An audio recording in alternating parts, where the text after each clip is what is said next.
Constantia Insurance believes that their partner success is their success, and they strive to work together to co-create solutions and ensure that their partnerships thrive and deliver shared, sustainable value for all. One of the partners we are referring to is Azrael Aviation Africa, an underwriter that teamed up with Constantia in December 2018. And today I have the privilege to talk to Jan Coetzee, MD of Azrael Aviation Africa, who has been involved in aviation insurance since 1988 and has been managing underwriting agencies since 1995, a wealth of experience. Jan, it's good to connect. Thank you, Rianette. Maybe we can start off by you telling us a bit more about yourself shortly, and also maybe just include a bit of Azrael Aviation Africa. Okay. Well, I was always interested in flying, so prior to, well, I think during high school, I still went for pilot selection. The Air Force didn't make it. They had some strange reason why not. Anyway, then did my national service in the Air Force, but not as a pilot, unfortunately, as a fireman. So I had to look at the planes. Couldn't touch it. And then when I finished that, my dad was a manager at Santam, so I joined them after the 2-year national service. And then during that time, I did my pilot's license, private pilot's license, fixed wing aircraft at Clarksville. And so I always had a passion and interest in aviation. So I then joined a broker, aviation broker, in 1988, memory serves me right. And yeah, I just went from there, from broking to underwriting. Felt the underwriting fitted better for me. And yeah, as I say, so it's been on and off, you know, with a couple of companies. And interesting enough, we actually, our first agency, we had with Constantia back in 95, memory serves me right. So it's amazing how the wheel has turned, you know, and here we are again. And so obviously, so when we started with Azrael in 2010, we had the unique opportunity where we could, you know, come up with a brand new logo that suited us. And obviously, we tried to find a suitable name. So obviously, we tried to focus on the AAA, like a AAA rating. And so aviation had to be in the name. And obviously, I needed something else. So long story short, I found it's like almost encyclopedia at the church, where in the Hebrew name, I came across the name Azrael. And it appealed to us because in Hebrew, it means God is my help. And so we've obviously, we've got many testimonies to that of how he's helped us over the years, up and down. But yeah, but we still, yes, and we're very grateful. And that's basically, yeah, the background of Azrael. So, and as you correctly said, so we partnered then with Constantia 1st December 2018.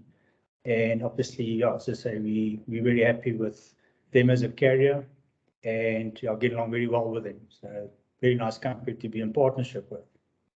I love the story about how you chose your name, Jan.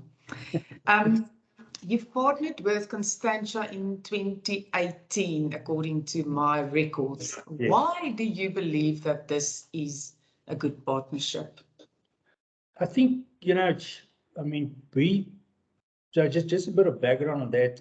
Century gave us notice that they didn't want to, because we were in partnership with them prior to that, since 2010. So 2017, they said, guys, and we sort of lost our appetite for aviation for various reasons. So then they very kindly gave us a year to find another carrier. So we were in a very unique predicament, because normally you will have an insurer that will back you, but not the reinsurance. But I mean, we had, due to obviously the years that we've been involved in aviation and, you know, established ourselves, we had the reinsurance lined up behind us, but we didn't have a carrier. So it's quite bizarre. So we struggled quite a bit. I won't mention a particular company's name, but I mean, they wasted our time for 2 months solidly. And then sort of a final, so obviously we had to find a new partner from 1st December 2018. And what happened was, Oaktree, the reinsurance brokers, then put us in touch with Constantia. And I promise you, coming from the background where some company wasted our time for 2 months, meeting after meeting and spreadsheet. We had 2 meetings with Constantia. The one was they liked what we had to say. They looked at our stats. They were super impressed. We already had the reinsurance lined up. And the next thing was second meeting with them, and the deal was basically done. So, I mean, that's always been always very important to us, which I value quite a lot. And I must say, since then, it's just, I mean, obviously now they've also been through a couple of changes during the last couple of years. But if you just see how the company's turned around, and the things that they seek and how to improve on stuff, it's just, I think, we're a very good fit between the two companies. I love it when people and companies can make quick decisions. Yeah. The red tape can kill you. So it's fantastic to hear that once you've approached them, they make the decision very fast. Okay, so Jan, the aviation industry has been hit quite hard in the last 2.5 years. Can you share some facts, stats, and then also maybe your prediction of what lies ahead in your space? Well, I was, when the COVID thing happened, there was a lot of, obviously with all the low-cost carriers or airlines, I'm talking locally, I think the charter market sort of died down because it was so much cheaper for guys to hop on a Comair or a Mango, whatever the case may be.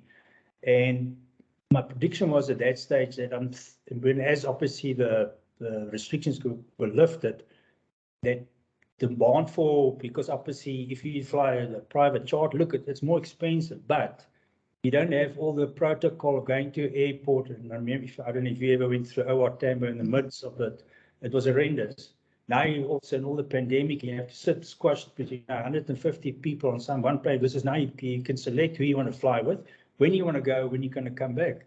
And obviously, I've just read an article now in the last week where I think the one airline, or local airline, Semi, they wrote an article. They believe they back up to about 65 to 77% of passengers. That was based on 2019 figures. So it's quite impressive, and they call it the green shoots coming out. So, so I mean, they're expanding. So it's as you say, you had the pandemic, then you had the demise of SA Express, Mango. I mean, look, obviously, Comair also went through a bit of a challenge. But I mean, overall, slowly but surely, it's coming back into, guys are keen to fly again. And and obviously, and we also look at the flying schools where, for instance, one of them, guy was telling me that, I mean, at one stage they did 1,000 hours of training a month. And then it just dropped down to basically almost 25%. And so it was quite a bit of a challenge for them, because you have aircraft, you can't sell them, so you have to keep on maintaining it. But as I say, slowly but surely, as the restriction stuff got lifted, and if you look at the amount of tourists, I think the guy was saying here, if I remember what article, in this article, he said beginning the first week of May, I think Cape Town Airport had something like 27,000 passengers coming through it. So it's quite a jump from zero to, so as I say, we're very positive. So obviously there's other issues that comes with it. So now the rand dollar doesn't look too great. Fuel prices are going through the roof. So yeah, that's always a challenge, I think, for always something to keep you on your toes. Yeah, but I love that you focus on the positive stuff, and that's what I wanted to hear. Yeah. And how specialized is aviation for brokers? Is it critical that they really are clued up, or is that more your role as the underwriter to be the clued up party? Yeah, any broker can approach us, but obviously with the aviation, it's got its own different uniqueness, like the abbreviations, requirements in terms of civil aviation laws and regulations, etc. On the smaller stuff, we're quite happy to assist the broker and say, guide them, because one of the guys at Constantia, he said to me at one stage, I said, some of the brokers criticize us because they say we ask too many questions, before we take a risk. So he said to me, Jan, so maybe ask them the question this way: when do you want me to underwrite the risk, or you want me to underwrite the claim?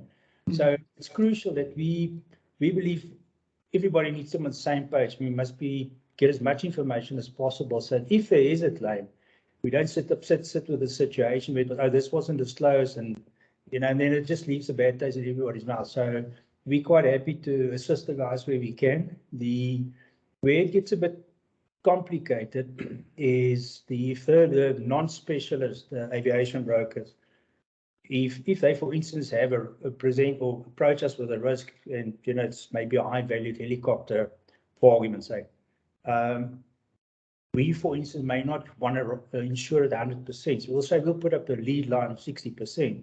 So then it's their duty to go to other insurers and try and get support for the other 40%. Okay. And the problem then is if they can't find it local, they have to go to take it into the London market, which then makes it complicated for them because they need to have a London broker on that side in order to canvass the market for them there. But obviously we can, in cases like that, sometimes we'll say, listen, we can suggest if you want to partner maybe as a sub-broker with a professional aviation broker that's got the contacts, we can put you in touch with 3 or 4 of the companies and you decide who you want to deal with. But as I say, just to reiterate, for us it's important that we get the right information up front and then we rate it accordingly. So if there is a claim, it just makes it so much easier for everybody all around. You have competition in the market. What makes as real underwriter brokers would want to deal with? What makes your offering and your dealings unique? Renette, I think obviously it's a very competitive market. It's always been, because other than just the local market, we also compete with the London market, the Russian market, but they're a bit quiet at the moment for various reasons. So we always, obviously, services it's part of our mission statement. It's trying to provide unparalleled service excellence. So, and that is what we're trying to aim and try and guide the guys up. And as I say, it's not just due to the nature of aviation. You can't just have a 8 to 5 approach. We get phone calls over weekends. A pilot is sick, or they can't go to this destination. They need to divert to another one, but it's an excluded country. Can we cover it? And then obviously that's the sort of stuff which we feel is very important. And as one of the brokers said to me, he said, you know what, we can only provide good service as a broker to our clients if we get good service from you guys. And I think that's a really, very valid point.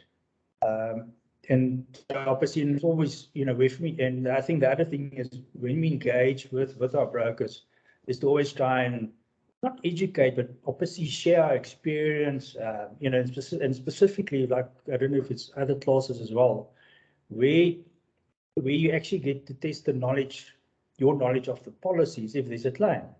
And so obviously guys will say, why do you impose this? Then we can say, use an example, say, well, we just had this claim, or we know about this loss, and these are the reasons why we are. So it's always trying to educate so they can relay that sort of information back to the clients. I had a broker now last week saying, but we've seen that your terms have increased on a particular type of helicopter. So I said, well, if you look at last year's, the scenario was, if you look how the rand has deteriorated against the dollar, and most of our stuff is dollar priced parts. Secondly, if you look at where the fuel price is, everything is linked to it. So, I don't see why insurance must, only offer a 2% increase or no increases at all. So it's all about sustainability at the end of the day. 100%. I love the part that you mentioned the education, because I think it's critical. So many times we don't take that role serious. So it's from you to the broker, but also the broker to the client. We sometimes just assume they know things which they don't always know. It's a great chat. Jan, anything else you would like to share with FA News readers, a general note to brokers who already deal with you, and maybe those who don't deal with you, and just something you want to say to them? Yeah, look, I mean, as I said, I think it's service is very important to us, and obviously we will help where we can, and provide a proper, we say we tailor make a product for the broker client type thing. And I say overall we're quite positive of going forward, and hopefully there's no more lockdowns or anything like that, because I don't think anybody can afford that. But I think, yeah, just in general, we're quite keen to help new brokers and assist where we can. Thank you for the chat and all the best for Azriel Aviation Africa. Thanks, Joanne. Appreciate it. Thank you.